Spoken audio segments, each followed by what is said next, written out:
Now, next important aspect about bacteria is bacterial spores. Now, the very first rule regarding bacterial spores which you need to remember is they are never produced by gram-negative bacteria. Okay, they are never produced by gram-negative bacteria. And I've already pointed out before the two important genera of bacteria which do produce spores. What are they? The bacterial spores are produced by two genera. Remember B and C, that is Bacillus and Clostridium. Now, when as a rule we are saying that bacterial spores are never produced by gram-negative bacteria, so by default, guys, by default Bacillus and Clostridium have to be what? Gram-positive. Okay, these are gram-positive rods, G plus rods. All right. And what exactly a spore is and what is the purpose of a spore when it is formed, all that I'll talk about in a few minutes. But for now, before that, do remember that bacterial spores are very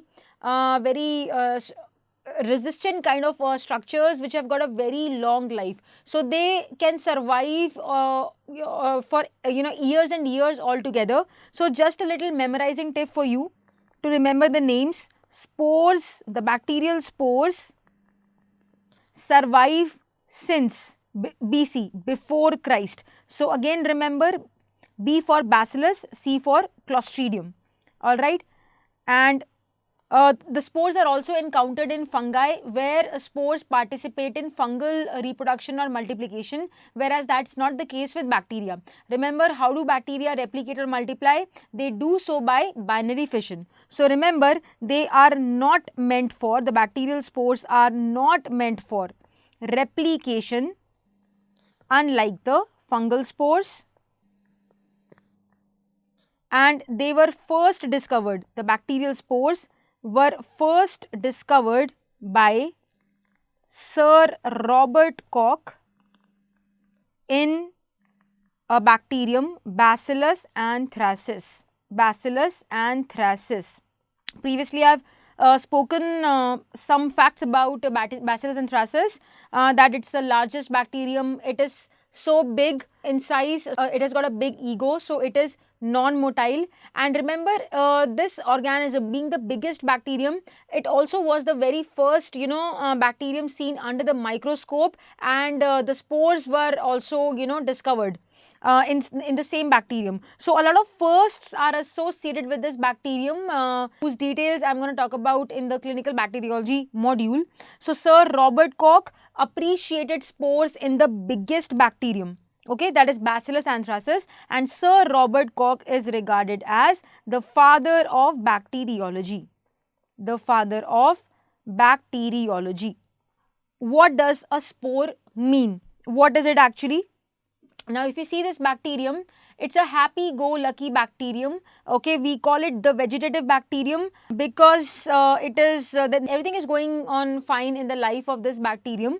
Okay, so the luck is in its favor. It is getting appropriate nutrients, and if it's an aerobe, it is getting sufficient oxygen for its growth. And if suppose this organism is an anaerobe, it is not in the vicinity or the atmosphere of oxygen. So basically, everything is going on fine. So this kind of bacterium is called as vegetative bacterium, where metabolic activities are going on, replication is going on, right? But as things can go wrong in life, okay, not just for us, but in case of bacteria also, sometimes they can encounter some tough situations in their life. By tough situations, I mean there could be depletion of nutrients, there could be decreased oxygen concentration if you're talking about an aerobic organism, or there could be exposure to a certain amount of oxygen if we are if we are talking about an anaerobic organism. So basically, all these situations are stressful conditions or adverse conditions for bacteria, and in these adverse conditions, to tide over these adverse conditions, certain bacteria can transform themselves into what is known as a bacterial spore. So we can understand this by this analogy that a spore is something like the sleep mode or the aeroplane mode which is there in our mobiles. It is that kind of mode where now the bacteria is sleeping. Okay, bacteria is sleeping. The spore is a very thick walled, extremely dry structure, and it is extremely resistant to a lot of antibiotics, UV rays, a lot of chemical disinfectants. All right, and it can survive in the environment for decades and decades altogether. Okay, and because it can survive for decades and decades altogether, another memorizing tip for all of you, which I already have told you, is remember the spores survive since BC or before Christ. All right, so suppose since both the Bacillus and Clostridium, both these genera are the genera of gram-positive rods. I'm gonna draw a gram-positive rod over here. So this is a vegetative bacterium, happy-go-lucky. Okay, everything is going on fine, but some challenges this bacterium has to encounter in the form of certain adverse conditions. But this bacterium is going to try to fight these hard conditions by becoming indifferent, in the sense that now it will transform itself into a very thick walled structure. Now this bacterium is sleeping. This is a very thick walled structure. This is referred to as bacterial spore. All right, so it is thick walled. It is highly resistant to a lot of chemical disinfectants,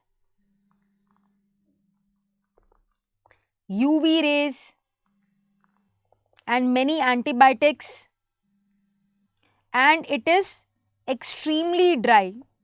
The water content is almost nil, extremely dry structure. Now guys, water is life. I already have told previously as well that 4/5 of the weight of a bacterial cell is contributed by water, and all the metabolic reactions are going to take place in the environment of water. So when we are saying that spore is a very dry structure, do you expect the metabolic activity to be high or low of a bacterial spore?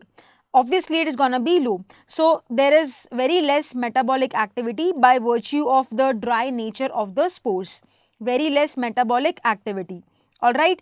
So because it is dry, that's why it is showing very less metabolic activity, and many of the antibiotics act by interfering with one or the other metabolic activity of bacteria, and that is the reason why the spores are so very resistant to a lot of antibiotics. Alright, so this is the rationale behind it. But then after every night a new day comes. Alright, so in the life of this bacterium, which has now become a spore, when when the good conditions return, what will happen? On the return of favorable conditions, this bacterium will again switch back to its original mode, the happy-go-lucky mode, that is, it will become again the dancing, happy, multiplying or replicating metabolically active vegetative bacterium. So we saw that from one bacterium gave rise to one spore, and in the presence of adverse conditions, and when the favorable conditions returned, the bacterial spore reverted back to the vegetative bacterium. So definitely bacterial spores are not a method of multiplication or replication of bacteria. Alright, then another peculiar feature of bacterial spores is that the bacterial spores have a very important chemical referred to as dipicolinic acid. Now, what does this chemical do? Dipicolinic acid chelates divalent cations, for example, calcium ions. Okay, chelates means dipicolinic acid is going to form a complex with calcium ions if calcium ions are present in the environment of the spore. Remember, these divalent cations like calcium are harmful to the bacteria, alright, but they are not able to harm spores because the spores are going to form a complex with these calcium ions. So that is how protection will be afforded to the bacterial spores against the calcium ions. So basically this dipicolinic acid is going to act like a shield, a barrier against attack by calcium ions. Okay, that is what is meant by chelation. So remember CCD, that is cafe coffee day. C for calcium, second C for chelation, and D for dipicolinic acid. So guys, remember cafe coffee day, CCD, the calcium is chelated by dipicolinic acid, C, C and D. A very good analogy which I can give for bacterial spores is that bacterial spores are very similar to what? The bacterial spores are very similar to the seed of a plant. Just like a bacterial spore, the seed of a plant is a very dry structure, but if you plant it in the soil, if you water it, meaning if you expose it to favorable conditions, a nice plant grows out of that seed. Alright, so this is about bacterial spores.